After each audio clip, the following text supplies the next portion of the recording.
When I first started, there really wasn't much of a women's biking community. We wore men's jerseys, we rode men's bikes. That's changed a lot now, and I'm sure part of it has been just my introduction of a bicycle for women.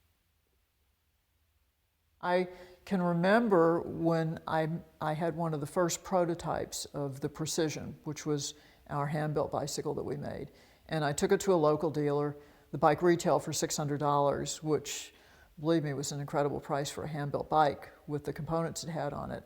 And I took it into the dealer and I said, here's the whole story, women's bike, what do you think? He looked at me and he said, no woman will ever spend $600 on a bike. And I thought, oh, I'm going to make you eat your words.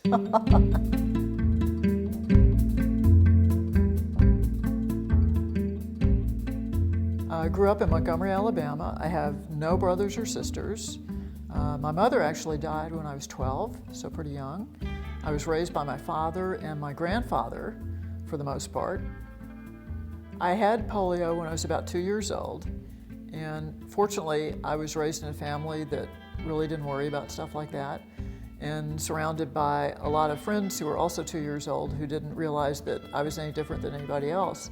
So I grew up not really thinking of myself as being any different. I mean, I did the same stuff other kids did, climbed trees, rode bikes,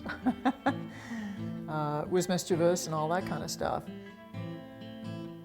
I started building frames in my basement. I just kind of became curious about the bicycle frame itself, and got an oxyacetylene torch, had a friend come over and teach me how to use it. I bought some books, and my first bike was a design of my Schwinn Super Latour 12.2, which was the bike I was riding at the time. You know, I copied it exactly, and then I started wondering why they had done certain things that they had done to the geometry, because really, they were trying to make a very small bike, but they cut a ton of corners to do it. I looked at that and went, wow, this is incredible. So I took the plunge and started doing it the right way, which was building really small bikes with a smaller front wheel than rear wheel. Not my idea, by the way. It's been around since the late 1800s. So I started building like that, and then I found out that I was getting a lot of people from the local bike club and friends who were coming over saying, can you build me a bike? And a lot of them were women who wanted a bike because they felt very uncomfortable on their present bikes. Neck and shoulder pain and low back pain and all this kind of stuff. So from that point on, I thought, wow, let's look at the anatomy of women a little bit, see what's going on. Are they really that different from men? And it turned out that they really were. Because when you start getting into the anatomical differences between men and women, there are some really kind of serious ones. The center of mass of women's muscles is in a different place on their body than it is for men. And she has muscles that are smaller than his on average. You have to compensate for that in the design of the bicycle. You can compromise around it all day long, but I really don't believe that's the right way to do it. And then when it finally got to be bigger, the company actually moved into a building that was an infirmary for a shop that built railroad cars in Rochester. I mean, it was this just chunked out building that had virtually no heat. We just went in with whitewash and whitewashed the whole thing because it was filthy.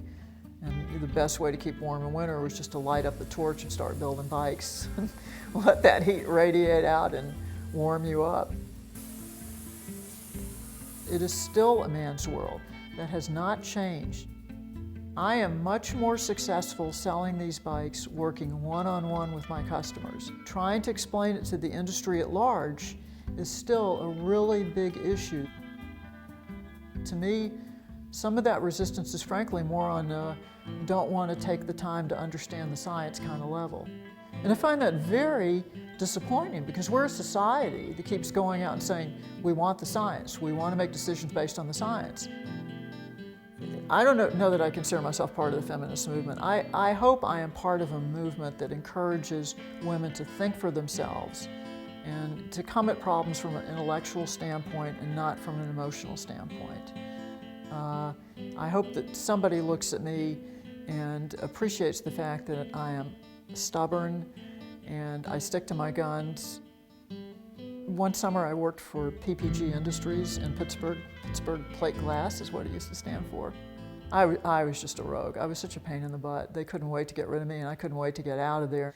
And this one manager, I think he thought he was insulting me, but it was one of the nicest compliments I've ever gotten in my life. He looked at me and he said, "You are an absolute maverick."